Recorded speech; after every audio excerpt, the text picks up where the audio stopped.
sceaux du livre de l'Apocalypse. Les 7 sceaux de l'Apocalypse, décrits dans le chapitre 6, sont souvent interprétés de différentes manières par diverses confessions chrétiennes. Pour interpréter cette prophétie, nous utiliserons l'approche historiciste. Les sceaux sont vus comme une représentation prophétique de l'histoire chrétienne depuis l'ascension de Jésus jusqu'à son retour. Pour comprendre cette interprétation, nous allons examiner chaque sceau individuellement. Le premier sceau, décrit comme un cavalier monté sur un cheval blanc, symbolise l'Évangile qui se répand avec puissance et pureté.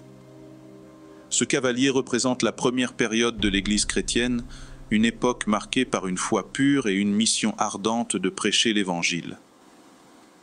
Cette période s'étend du temps des apôtres jusqu'au 1er siècle de l'histoire chrétienne, une époque de grande expansion et de croissance de l'Église. Le deuxième sceau introduit un cavalier sur un cheval roux, représentant la guerre et le conflit. Ce sceau symbolise la période de persécution contre les chrétiens, où la paix a été retirée de la terre.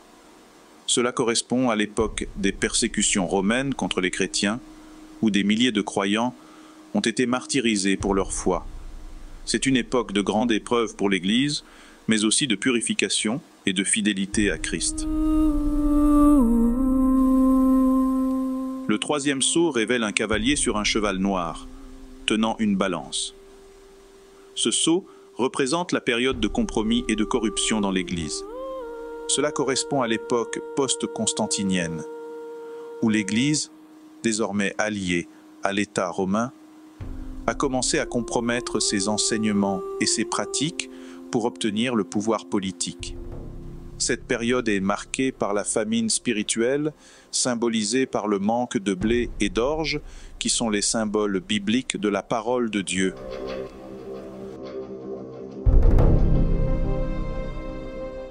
Le quatrième sceau montre un cavalier sur un cheval pâle, représentant la mort et l'enfer.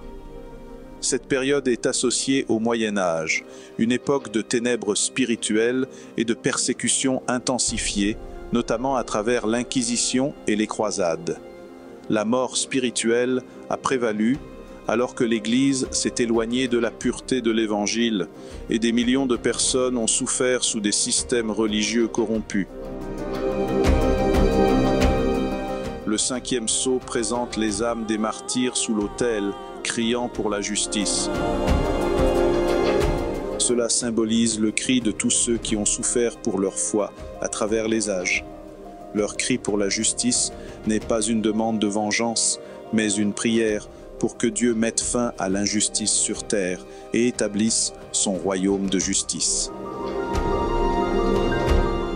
Le sixième sceau est marqué par des bouleversements cataclysmiques, un grand tremblement de terre, le soleil qui devient noir, la lune qui devient comme du sang et les étoiles qui tombent du ciel. Ces événements sont des signes littéraux et symboliques annonçant la fin des temps. Historiquement, ils ont associé ces signes à des événements spécifiques tels que le grand tremblement de terre de Lisbonne en 1755, l'obscurcissement du soleil et la lune rouge de 1780 et la pluie de météores de 1833. Ces événements sont vus comme des signes annonciateurs du retour imminent de Jésus. Enfin, le septième sceau introduit un silence dans le ciel pendant environ une demi-heure. Ce silence comme un moment de solennité et d'attente avant le retour de Christ. C'est le point culminant de toute l'histoire de la rédemption. Lorsque Jésus revient pour récompenser ses fidèles et établir son royaume éternel. Le silence dans le ciel symbolise le moment où tout le ciel se prépare à cet événement grandiose. En conclusion, les 7 sceaux de l'Apocalypse tracent l'histoire de l'Église chrétienne à travers les âges, depuis sa pureté initiale jusqu'à son compromis, sa persécution et finalement son triomphe lors du retour de Jésus. Cette interprétation met l'accent sur la fidélité de Dieu à travers l'histoire et l'assurance que, malgré les épreuves et les souffrances, Dieu accomplira ses promesses et établira son royaume éternel de justice et de paix. C'est une invitation pour chacun de nous à rester fidèle à Christ, à veiller et à prier, en attendant avec impatience son retour glorieux.